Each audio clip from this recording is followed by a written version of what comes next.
बहुत लोगों को लगता होगा कि योग जो शब्द है, योगाभ्यास जो लोग करते हैं, आज योगाभ्यास करके जो आसन वगैरह करते हैं, योग शब्द उसी के लिए बना है। लेकिन बिल्कुल गलत है, क्योंकि योग 4 प्रकार के कहे गए हैं शास्त्रों के अनुसार। पहला आता है जो सरलतम है, भक्ति योग। दूसरा ज्ञान योग, जो इन दोनों को ना कर सके उसके लिए है कर्म योग। और जो राजर्षि लोग हैं, जो जैसे कोई मंत्री हो गया, कोई मुख्यमंत्री हो गया, कोई प्रधानमंत्री हो गया, उसे भी अपने कर्मों से परमात्मा को संतुष्ट करके आगे बढ़ना है, तो उनके लिए राजयोग कहे गए हैं। तो ये 4 अलग अलग प्रकार के योग कहे गए हैं। और विशेष करके हमने भक्ति योग के बारे में पहले वर्णन कर लिया है। आज वर्णन करते हैं ज्ञान योग की। ज्ञान योग के अंदर 8 चीजें आती हैं, याद रखिएगा, जिसे हम अष्टांग योग कहते हैं। अष्टांग योग के अंतर्गत यम, नियम, आसन, प्राणायाम, प्रत्याहार, धारणा, ध्यान और समाधि। इसके अंतर्गत भी यम के अंतर्गत अहिंसा, हमें अपने मन से, शरीर से और अपने विचारों से किसी भी चीज की हिंसा नहीं करना है। दूसरा यम के अंतर्गत आता है सत्य, कभी झूठ नहीं बोलना है। जब कोई व्यक्ति साधना करने के लिए उतरता है तो उसे झूठ नहीं बोलना होता है, याद रखिएगा। हालांकि आज के जो समय है, बहुत कम ही ऐसे व्यक्ति होंगे जो इन चीजों पर भी थोड़ा सा अपना मन लगाएंगे, बाकी तो यहाँ वहां लोग भटकते ही रहे हैं। यम के अंदर के वैसे 5 चीजें आता है। और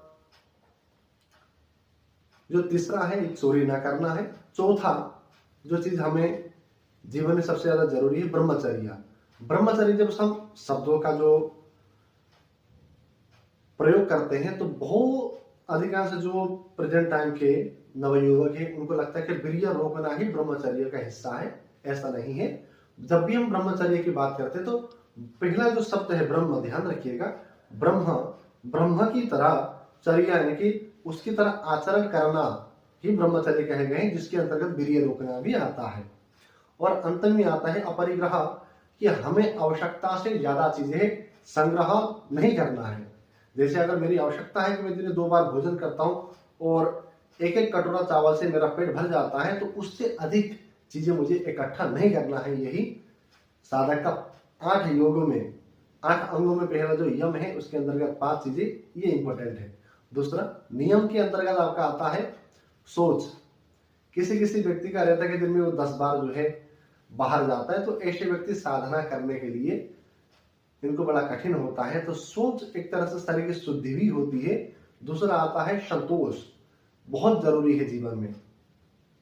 जिस व्यक्ति के जीवन में संतोष न हो, असंतुष्ट रहे, वो भी साधना के गहरे तल पर नहीं जा सकता है। तीसरा आता है तप करना। तप यानी कि जीवन में एक अनुशासन चाहिए हमें।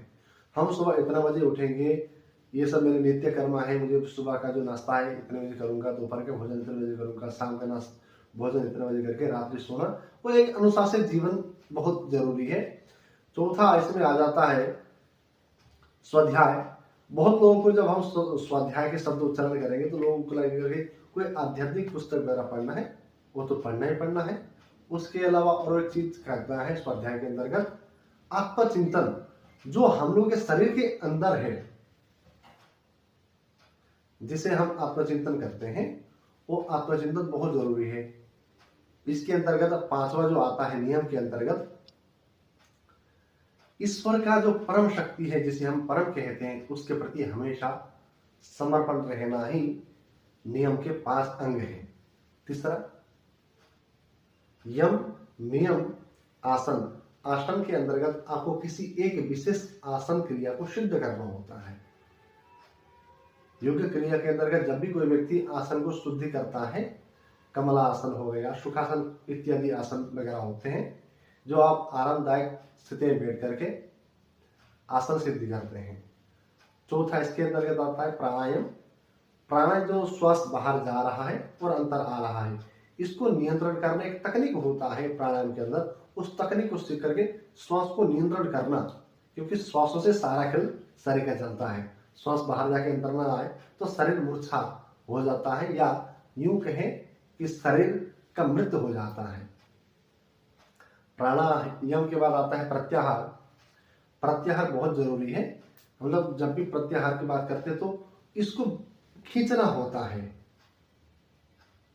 अब आप लोग को समझेंगे कि खींचना क्या होता है। जैसे हम ध्यान करने के लिए बैठते हैं, हम आंखें बंद करके ध्यान की मुद्रा में बैठे हुए हैं, शरीर यहाँ है लेकिन मन हम लोग का कहीं और है। जैसे कोई व्यक्ति गाड़ी ड्राइविंग करा रहा है, मन के अंदर की बात है, ये शारीरिक क्रिया नहीं है, तो उसको वहां से खींच करके जो हमारा प्रत्याहार के बाद धारणा आएगा वहां पे लगाना है। धारणा का भी यही है, किसी एक बिंदु पर हमें रुक जाना है। प्रत्याहार मतलब वापस खींचना, धारणा मतलब एक जगह टिके रहना। क्योंकि जो पहले के जो 5 अंग है, यम, नियम, आसन, प्रत्याहार, धारणा, प्रत्याहार और प्राणायाम, ये जो 5 अंग है ये बाहरी अंग है, ये बाहरी क्रिया है। तो धारणा, ध्यान और समाधि ये अंतरंग है, यानी कि अंतर क्रिया है। धारणा जब भी आप करते हो तो अंदर करते हो। जैसे कोई व्यक्ति भगवान विष्णु का भक्त होगा तो विष्णु का ध्यान लगाने का क्रिया होता है कि हम पहले भगवान के श्री चरणों का ध्यान करेंगे, उसके बाद हम धीरे धीरे उनके हस्त और वक्षस्थल का ध्यान करते हुए मुकुट पे जाएंगे, फिर पूरा विश्व जो मतलब विराट पुरुष का ध्यान करेंगे। इस तरह से ध्यान का बड़ा अच्छा वर्णन है। तो धारणा के अंदर किसी जगह से हमको, प्रत्याहार के अंदर किसी जगह से हमको खींच करके धारणा में लाके रखना है, और ध्यान के अंदर तल्लीन होना है। जैसे हम भगवान के श्री चरणों के ध्यान कर रहे हैं तो उसमें तल्लीन हो जाना है। जब हम तल्लीन होते तो वहां पे कुछ नहीं होता है, अवचेतन मन जागृत होता है, हमके आभास होता है कि हम ध्यान कर रहे हैं, लेकिन हम उस चीज में डिस्टर्ब नहीं होते हैं। उसी चीज का नाम है ध्यान, उसी अवस्था का नाम है ध्यान।